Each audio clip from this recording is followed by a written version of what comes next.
Hello everyone and welcome to Pathfinder Season 17. So the game mode here is Love at First Damage and Secret Teams and modified Best PvE. So the hope would be that this is going to be a solo commentary for a while. Maybe my aim would be to make it into kind of, the middle of episode 3 maybe, without having taken damage. So yeah, you can also kind of watch quite carefully and try and determine who's on what team, which I might also try and do, but to be honest I'm not too hopeful with that. I think that I'm going to lose track very fast. It's been a long while since I last played Minecraft. I've forgotten where everything goes in my hotbar completely. Do pigs go on 3? Maybe. In any case, yeah, so I think the game plan is just going to be to cave, get stuff, try and avoid damage, which, as I mentioned, is definitely not my strong suit. But you never know what could come of it.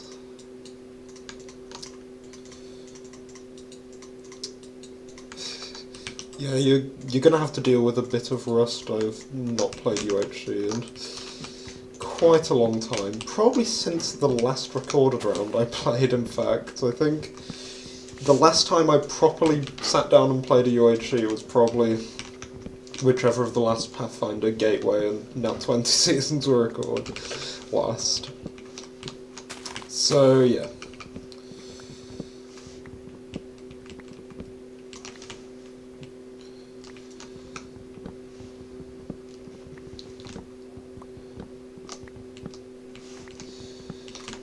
As for my skin this round and my name, I've done a bit of a rebrand since last time, because Dancer's Talon is a reference to a series I've discussed extensively in previous rounds. I don't think anyone's a really regular viewer of me, but if anyone out there is, you might happen to be familiar with the Malazan Book of the Fallen, which, it's the kind of series where I desperately try and get anyone who will listen to read it. And yeah, Dancer's Talon is an organisation in that. I changed my name to that in a Malazan-themed server, and then I realised, I actually like this more than my normal name. It's got the Talon part, which is kind of the part that's recognised in my name. Talonbreaker didn't really mean anything, so it was a bit of an upgrade in that respect. I actually have a name now that has some kind of meaning. And yeah, I'd also just really like the name Dancer from that series. The series contains a certain character called Dancer who's an assassin, which I think is one of the coolest names I've ever heard for an assassin. It just conveys so much grace, and I really love that. Okay, so let's not forget some essentials. Food is a requirement before heading down into caves. So yeah, let's have a look around for that. Plain seems to be quite barren. Okay, there we go. We're quite far from 0-0. I love game modes like this, where you don't know who your team's going to be. It's a ton of fun to just kind of speculate who's on what team, see who you're gonna get. I've always loved Love at First Sight games. In fact, it was in a Love at First Sight game I first met Joey, which could be, construed as the whole reason I'm in this round in the first place. That was years ago at this point. That was like 2017. It was the first time I really became active in the community, was because Joey, for some reason, decided to take a chance on a player no one had ever heard of before and add me to his private games group, and you know, I like to think I made a good impression.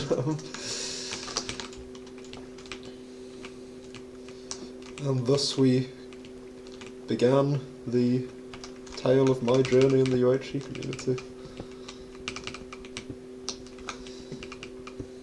But yeah, and as for the skin, so yeah, it's from Malice and Book of the Fallen. This skin is not actually Dancer because I keep meaning to make my own, but I've just not got around to it yet. So this is a different, much more kind of known and popular character. This is Emerric, part of an elder race of basically the Malazan equivalent of Dark Elves, although in the book they're called the Tistandi. And he's he's massive badass. Wields a sword that I don't want to get into too many spoilers for the series, but the way you're first introduced to his sword is somebody. So Anomander asks for the heads of a certain group of people who abandoned a battle, a siege, and left the city to die. He asks for a he asks for their heads. The person he's asking asks him, points to his sword and asks, "Are you going to use that on them?" He responds, "Yes," and the person says, "You will have their heads," which I think that is a way to build up a sword, you know. And yeah, I won't say what actually happens when you're killed by the sword, because that's an incredibly cool reveal in the first book. But safe to say, my goal for this season is to subject someone to that by killing them with a sword called Dragnifer. And if I can do that, I will be satisfied with my performance. I mean, to be honest, a kill is normally satisfying, but my performance in Season 15 I feel may have raised my standards a bit. Also, we have our first damage, so I have my phone beside me, and I put my phone beside me specifically so that I could note things like this down. So let's just make a note here. 1 soul. And see if we can gather any more information. I mean, obviously it won't be perfect because people can take damage without it showing up on tab if it's something like, you know, getting shot with armor on, but with any luck that won't be much of an issue this early in the game. So yeah, you know, I suppose might as well watch tab carefully, but not carefully enough to, you know, reduce the care with which we're giving our own environment. You know, we really do not want to get caught off guard in this game mode. So, the modified version of Best PvE here, the modification comes in because instead of getting extra hearts, you get other rewards, so you might get XP bottles, you might get potions. We played a test game with this game mode where we'd accidentally set it to give you something every 10 seconds instead of every 10 minutes. And the results were about what you would expect. It was quite humorous. But it seems like it's set up correctly here, in which case we should actually be getting our first reward in just a moment, which is quite exciting. I'm actually going to make some armor first, just because, you know, we're aiming to not take damage, but it does pay to be prepared.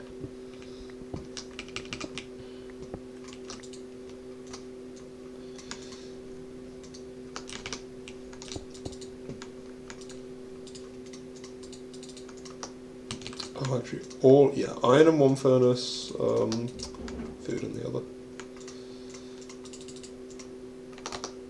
Okay. And yeah. Let's not lose the furnaces, I have a bad habit of doing so. Ooh, a village, hello. Okay.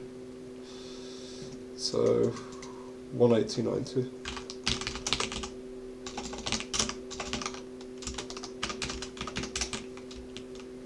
Just saving my furnace there. Did we get a reward?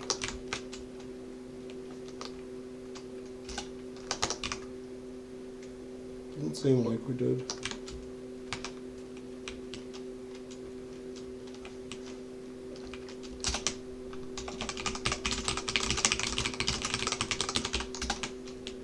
Oh, nice. Okay, there was.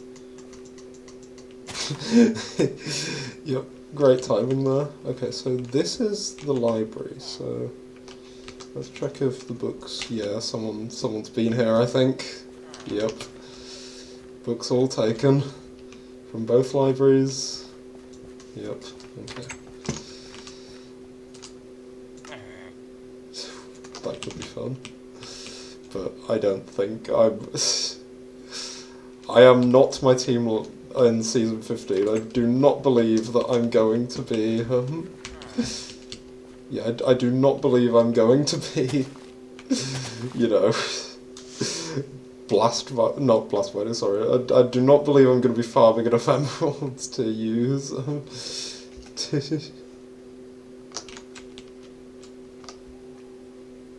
Oh.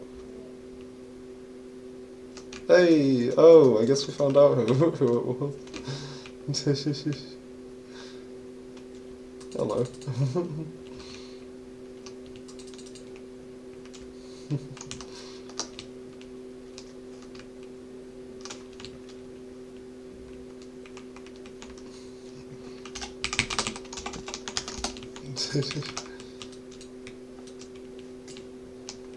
Should I ask for a book? That's the question.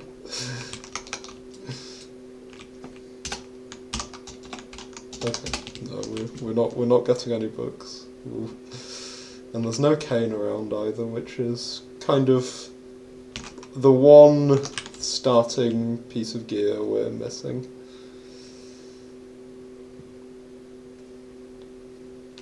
So it might be worth roaming the surface for a little longer, although, that being said, it is turning night, and when you're wanting to avoid damage, I think surface at night is not the place.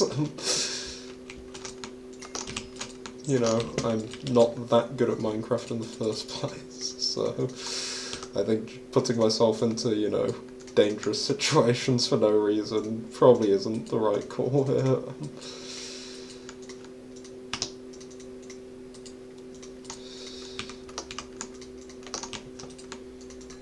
But yeah, this looks pretty good so far as a start.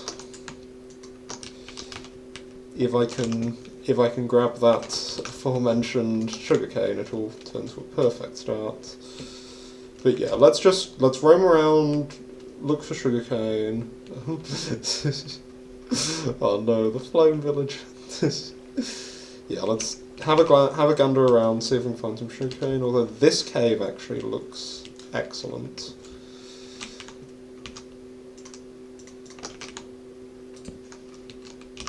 Yeah, let's, oh yeah, I've not checked the damage in a bit.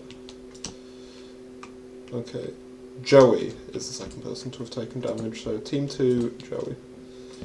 I will clear up this cave, which isn't going anywhere, it seems. Oh, maybe?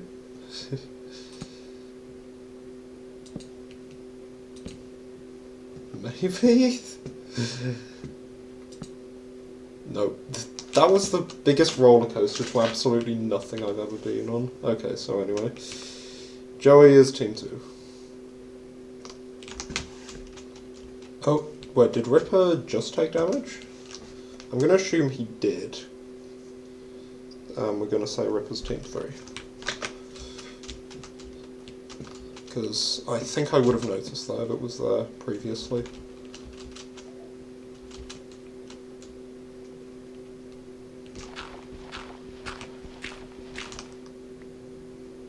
We also... feathers is another thing we don't have.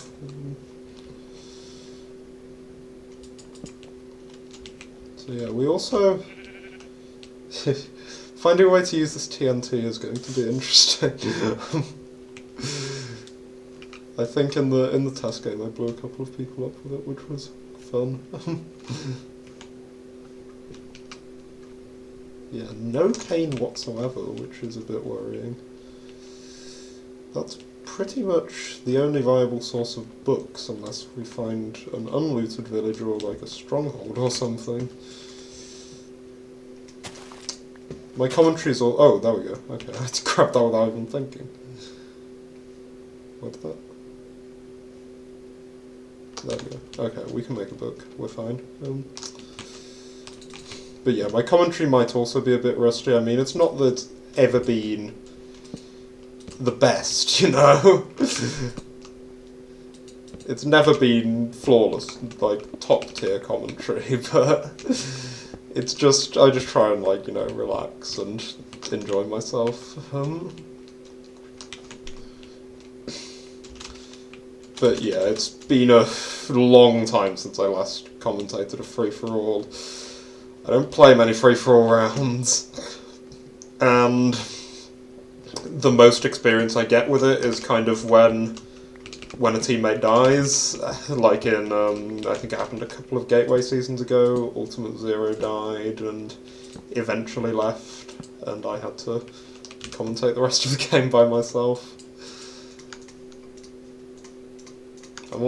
I'm using what, if season 15 is anything to go by, this might be my lucky pack. So I was using DokuCraft when I, you know, murdered everyone and had a great time. I've been meaning to start work on a montage for that, but it's kind of, it's a bit too much of a commitment right now when I've got a lot of other artistic projects I'm focusing on, so I'm doing a creative writing degree at uni. So, you know, that's a lot of my creative energy goes towards writing, and yeah, a lot of my creative energy has gone towards writing and towards like putting together stuff for the various projects. Wait, peaceful. That's incredible. That means we're gonna have to... that means we're gonna have to start paying a bit more attention here. Okay. That also explains why there's been so little damage.